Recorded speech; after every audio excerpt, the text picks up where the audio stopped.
with the dark pictures The Devil in Me and its scary Scooby-Doo traps. This is the 4th Dark Pictures series game, and The Devil in Me takes the basic premise of H.H. Holmes, but in the modern day, and completely squanders it. Instead of being terrifying and fun, this interesting little hotel adventure, it's just a low-rent Saw. Walked in Dollar Tree and I got, for $1 on DVD, this movie called Sharp Metal Blade. That doesn't exist, don't look for it. It's just a bad joke. But anyway, like the other Dark Pictures games, there's stuff to laugh at all over the place. But the part that really stands out to me is near the end where one of the completely forgettable protagonists separates from the group for no reason and ends up nearly trapped. But then, surprise, our man makes a turn into a hallway and an honest-to-God Mr. Burns-style trap door gets him. Yeah, it's like something out of Scooby-Doo.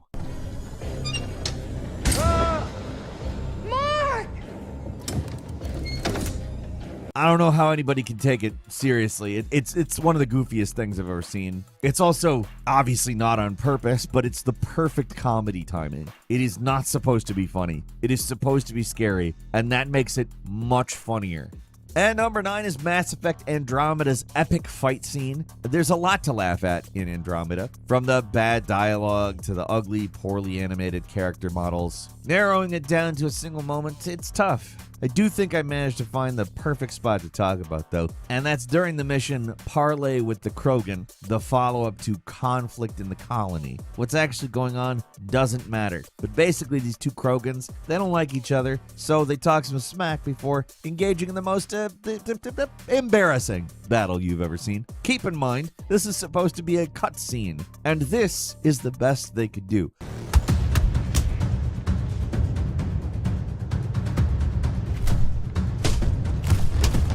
Just some random stock punches and kicks, awkwardly edited in a desperate attempt to save it. But there is no saving this. Like, what do I need to say beyond it looks so bad? It'd be better if they just kicked up a cartoon dust cloud. You saw, like, fists coming out of it every once in a while. You got all the bopping sound effects.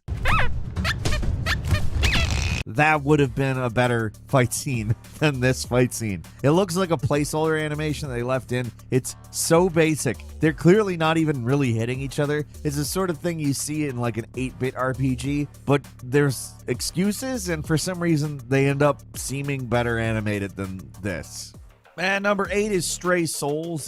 This is a deeply stupid game. It doesn't know when to shut up. If you somehow manage to get past the brutally long opening prologue in the house and get past the terrifying reveal of the old lady ghost, terrifying in scare quotes, then you're treated to one of the most oppressively long and terrible cutscenes I have ever seen. It's basically an endless exposition dump that doesn't matter. Like, look at your phone anytime these two rubber-faced idiots are in a car. But things start to pick up when they exit the car, and so begins a truly incoherent sequence of events. First, they're talking about birthday surprise in front of a fallen tree on the road for some reason. Then Martha, that's the girl, throws in a Columbo style and one more thing, which just so happens to be a giant gold deagle. This is your weapon in the game.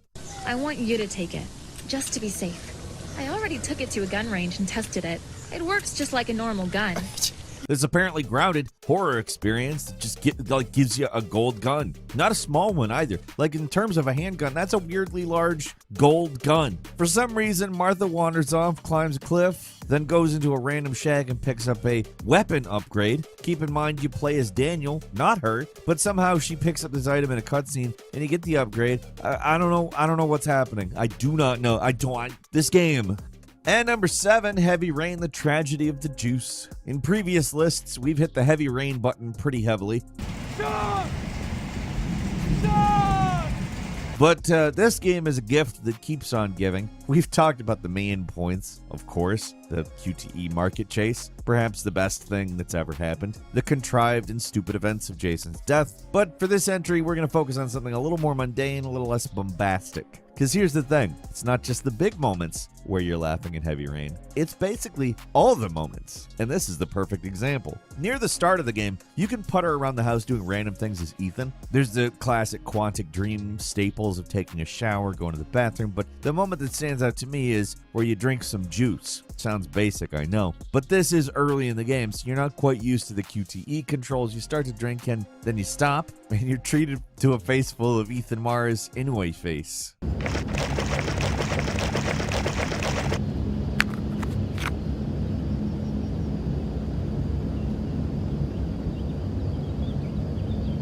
I have never seen a man try to drink orange juice and look so dejected. He looks like he should be like in a French trench somewhere during World War I. That's the 1,000-yard stare of a man who knows that he's about to star in a Quantic Dreams game. Yeah, number 6 is The Quiet Man's bizarre conclusion. What's odd about The Quiet Man is that, unlike a lot of other games on this list, the production values are pretty good, but like The Room, the contrast between picture quality, lighting, set dressing, all that stuff, and the actual acting and dialogue is, well, hilarious. Here's the thing, The Quiet Man isn't just a terrible beat-em-up, it's also a deeply embarrassing psychological thriller. The whole thing is filled up with stuff that will make you laugh. The first appearance of the titular Quiet Man, for example, is so awkward that it's funny, but if you really want to dive deep into the madness of this game, then the ending, Revelation, is where things get really insane. Everything at the end, from the full flashback where our hero, as a little boy, runs up to the guy clearly waving around a gun by waving and smiling,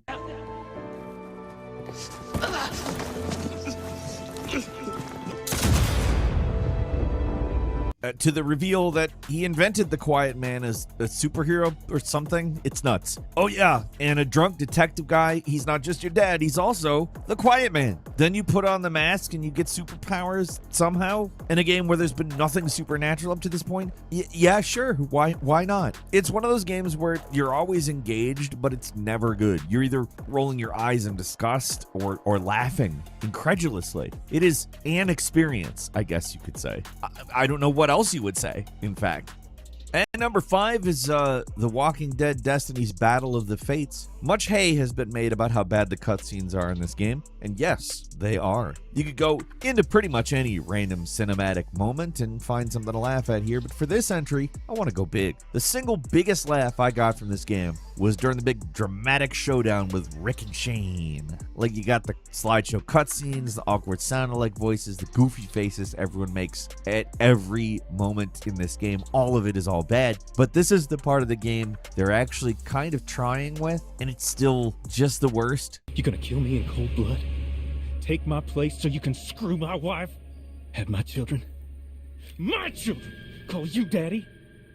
Is that what you want?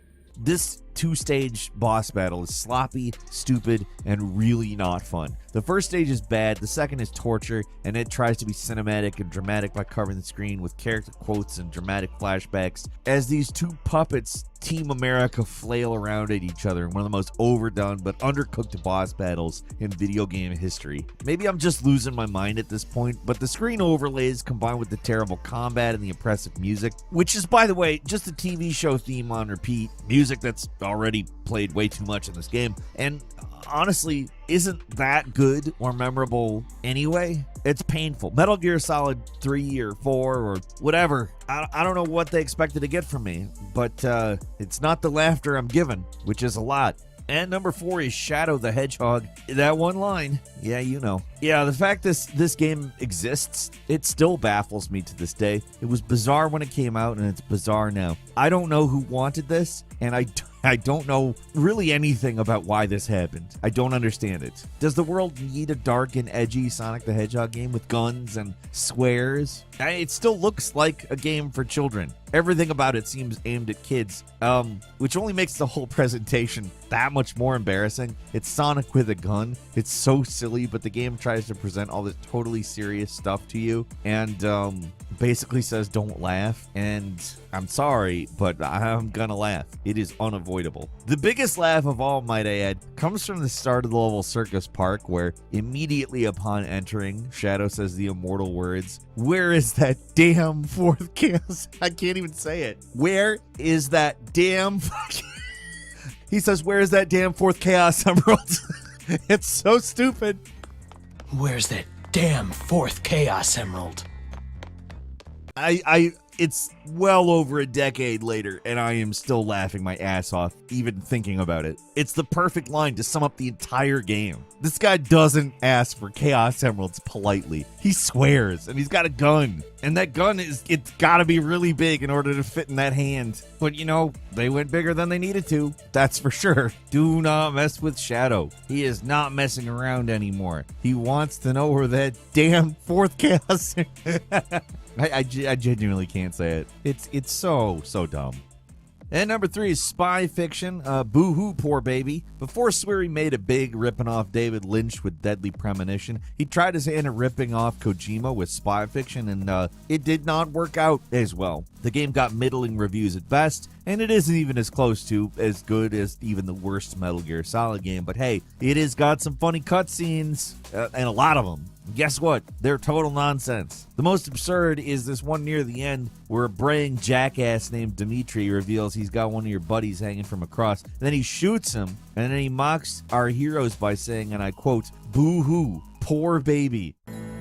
Oh, poor baby.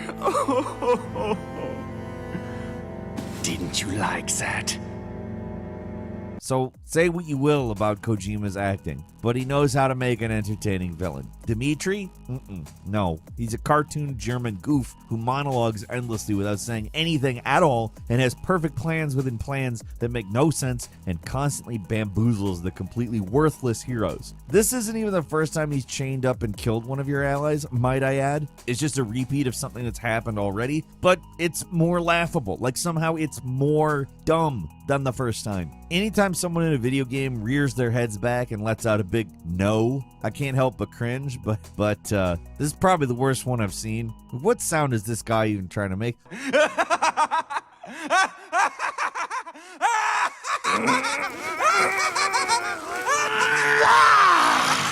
The whole game is stupid and lame, but this one always sticks with me the worst.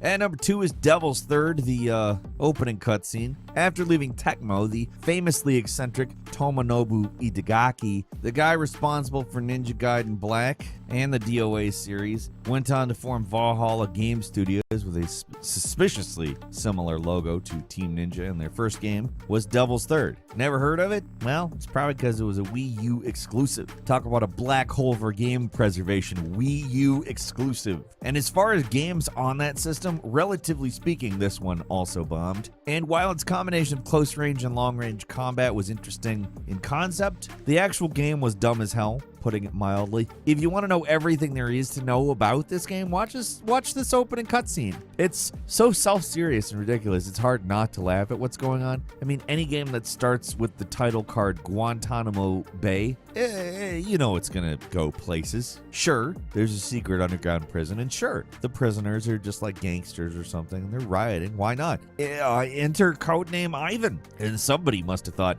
this is the coolest dude ever, but I mean, look at him. He's the ultimate bald protagonist, not a hair on him, tattoos look goofy, he's wearing shades inside. The guy is a walking punchline.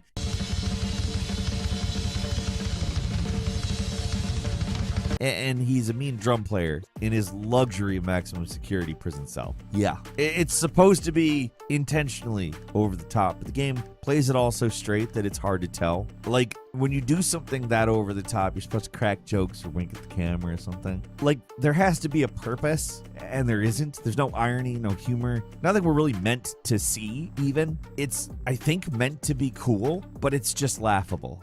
And finally, at number 1, Clock Tower 3's Dennis, What Are You Doing Here? If you've experienced the madness of Clock Tower 3, you know what I'm talking about. If you haven't, you are in for something, let me tell you. If you're just watching this game in motion, you know, the gameplay, it looks like a standard Resident Evil, Silent Hill type thing. It's a survival horror game. Maybe kind of scary. I don't know. Not really, but that's besides the point. For what is otherwise a kind of standard game in terms of gameplay, at least, the cutscenes are absolutely insane. The acting, the direction, everything about it, it's awkward as hell, but what really gets it is the motion capture. I don't know how to describe it. It is totally out of control. Everyone is so spastic and pantomime with everything they do. It's like a silent movie on fast forward. Combine the over-enthusiastic motion capture with the sleepy voice performance, and you really have comedy gold. The part that introduces Dennis is just completely out of control. Like, look at this little freak's face in the window for the first time. You know it's gonna be good. Why is everyone running around like this? They're rolling in the bed and flopping all over. What is happening? Yesterday morning, and your mother drove by in her car. Oops. And she said you might come back from boarding school and asked me to hand that key to you if you wasn't back in time. Many games have cutscenes that can be best described as theatrical, but this game, it goes way beyond that. I do not know what I am watching. And like, this plays like one of those kids cartoons from YouTube from like 4 years ago, except more. And by the way, the content of this scene is just a boy and a girl talking. It is mundane as hell, but everything about it is insane. From the motion capture to the acting, it's like they're all tweaking or something. Like, explain this to me. I just don't understand. Like, comment, and subscribe.